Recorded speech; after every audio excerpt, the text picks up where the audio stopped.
Hello, friends, and welcome back to My Crafty Space. My name is Crystal Idunyate, and today I have a super special project that I want to share with you. Last year, when I was completing my October daily album, I decided that for the first time, I wanted to include my Dia de los Muertos stories in their own special album versus adding them into my October daily. For the past 4 years, I have been documenting stories related to Dia de los Muertos, and we'll talk a little bit more about what that entails. And I have been adding it into my October daily, I believe, for 3 years in a row. So last year, I decided that I wanted this to have its own album that I would add stories to each year when we got to the time of celebration. In my album, I decided what I wanted to do was to split this into 2 larger sections. The first section is going to be stories about the holiday itself. So maybe some more factual types of storytelling, really educating on what the holiday is, why we have certain traditions with the holiday, what our family specifically does to celebrate, and those sort of things. For this year, I decided to start with a story of just what is Dia de los Muertos. So the first story you're going to see me work on here is quite literally, what is Dia de los Muertos? And I'm actually going to read you my journaling because I love educating others about this holiday. This is not one that our family has celebrated forever and ever. We started back in 2018. My husband and his family is Hispanic. They are Mexican, but he did not grow up celebrating this holiday. It's something that we brought into our family and something that has a really special place in our hearts since then. So I have the story of what is Dia de los Muertos, and then I also last year, or in 2021, created a layout to explain how our family started celebrating and what that looks like. In years to come, I have more plans for different stories I can tell. I want to potentially, for 2022, do a layout about our ofrenda. So what are the components of our ofrenda? And maybe in 2023, I'll do a story about the special bread that we make. So I want to keep adding to this educational part over the years or through the years. And then the second half of my album, I have sections set aside for each of our family members where I will add the different stories we tell each year when we celebrate the holiday. So let me go ahead and read to you my journaling for what is Dia de los Muertos. So it can help you to better understand if it's a holiday that you don't know much about, or if it's one you've maybe never even heard of before. So here we go. Dia de los Muertos is a holiday celebrated to honor deceased friends and family. The holiday is of Mexican origin and is celebrated between October 31st to November 2nd. During the celebration, families will put together an altar called an ofrenda, where photos, trinkets, favorite foods and beverages, and more are placed in remembrance of the deceased. Often, calaveras, or sugar skulls, and marigolds will also decorate the ofrenda, welcoming the spirits of the deceased relatives back home. It is believed that during these days, the spirits of those who have departed our world are able to come back and be with us. The food and items left out are meant to make their welcome home feel warm and inviting. Families will share stories of their deceased family and friends, passing on the memories of these loved ones. For as long as the memories of those people live on, so do they. Once a person is totally forgotten, their spirit experiences the final death. Dia de los Muertos helps to keep our loved ones a part of our lives and memories for as long as possible, making the impact left by each person all the greater on the world and on their future generations. So it's really just this holiday of remembrance, remembering these people who maybe are our descendants or people who we've lost along the way that maybe we weren't even related to, and offering us the opportunity to tell their stories to the generations that have come after. My grandmother passed away before I met my husband, before we got married, before we had children. And I love that this holiday gives me an opportunity to very intentionally sit down with my children and tell stories about her to them. Now, as I have been reading my journaling, let me talk about some of the things that I've been working on here. So I did go ahead and cut down some plain white cardstock into a bunch of 3x4 cards, which I'm going to turn into a journaling card that will repeat throughout the album in the sections dedicated to our family members. I've also cut out a couple of different things that I'm going to be using with my silhouette. Right here, you see me working with a traditional Mexican flag that says Dia de los Muertos on it. I purchased a download that had a bunch of different flags, or these like banner flags that are traditionally hung during these types of celebrations. I cut a bunch of them out. The Dia de los Muertos one is going to serve as part of the title piece for the journaling that I just read to you. And then the other ones are going to be part of the family members pages, and I'll explain a little bit more about that here in a second.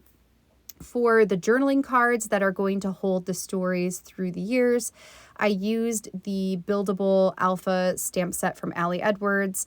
It's like, I think it's called Color Blocked, and it's one of my total favorites.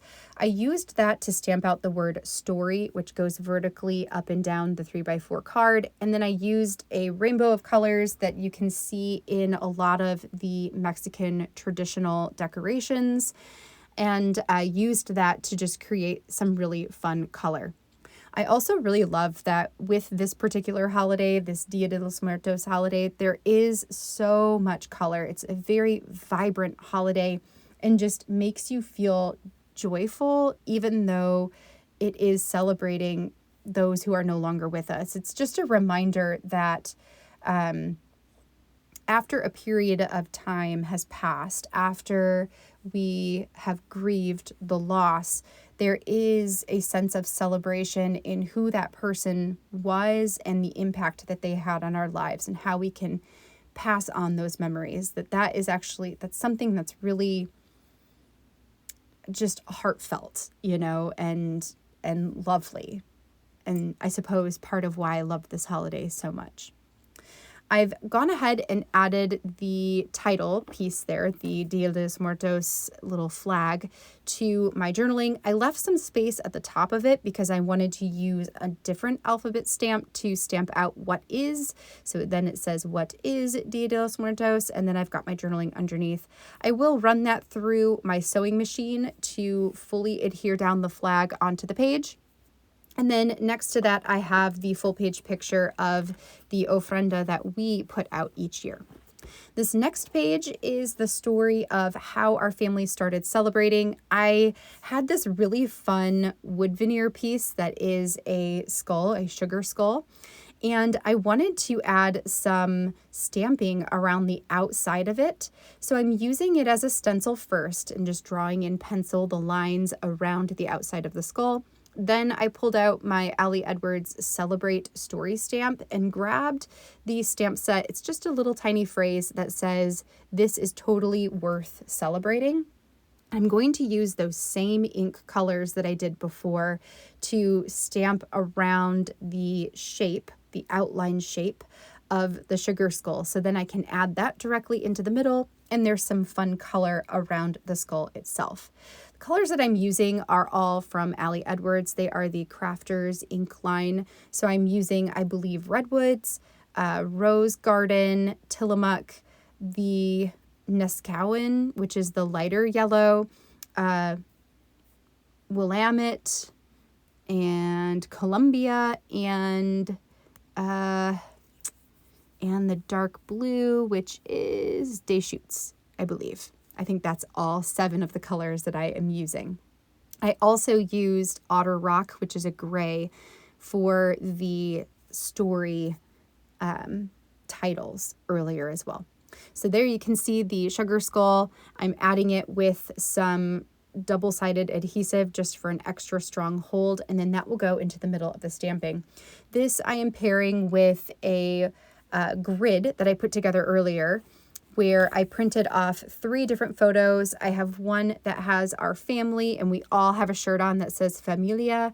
I also have a mug that is this cute little girl sugar skull, and then I also have a picture of our table where I decorated with, they're not marigolds, but I couldn't get, it's hard to find marigolds in November in Michigan. So I found some different yellow flowers and called that good. Next, I wanted to go ahead and create my title piece for the entire album. I found this cut file that says Dia de los Muertos, where the word muertos is an outline, so you can add the color into the center of it. I'm using a lot of those same colors, so I've got orange and blue and yellow and pink and purple. I believe gray will go in this as well in order to fill in all of those different letters, just fussy cutting around them. I've got green as well. And I love the bright, colorful cheerfulness of this title. I printed, or I cut out, one that is the regular where you can see it. And I also have a mirror image, which you'll understand why here in just a few minutes. Adding some adhesive to the back side of the title piece. And then this is going to go down onto a piece of transparency that I cut down and hole punched. So this is going to be the intro to my entire book. Behind the transparency here, I have a full page photo of those flowers that I had purchased. I just wanted something bright and colorful to go behind the transparency itself, and the flowers just seemed like they were the right way to go. Now I'm adding adhesive to the mirror image of Dia de los Muertos, and you can see on the back of the transparency that that all of the cuts are visible, so it's kind of ugly on the back side. That is why I did it twice. So now when I flip it, it's finished on both sides. I'm going to go ahead and flip through here the album. So I had the first couple of educational stories at the beginning. This is going to be the section for my grandma. I need to get a full page picture of her to go on the front side of that. This has another flag and an area for me to write down just some facts about her life. And then I've got a photo and a story, and then I'll add additional stories through the years. We've got more sections for a couple of our other deceased family members. And now I'm just really excited to have a home for these stories where we can bring this album out when we are celebrating the holiday and use this as another way to help remember our loved ones. Friends, I hope you enjoyed seeing how this album came together. If you did, I would love a thumbs up on the video down below. And if you haven't already, I hope you consider subscribing. I will be back with a couple of flip throughs of the various October albums. Until then, I hope you have a great rest of your day, and I will catch you in the next video. Bye, friends.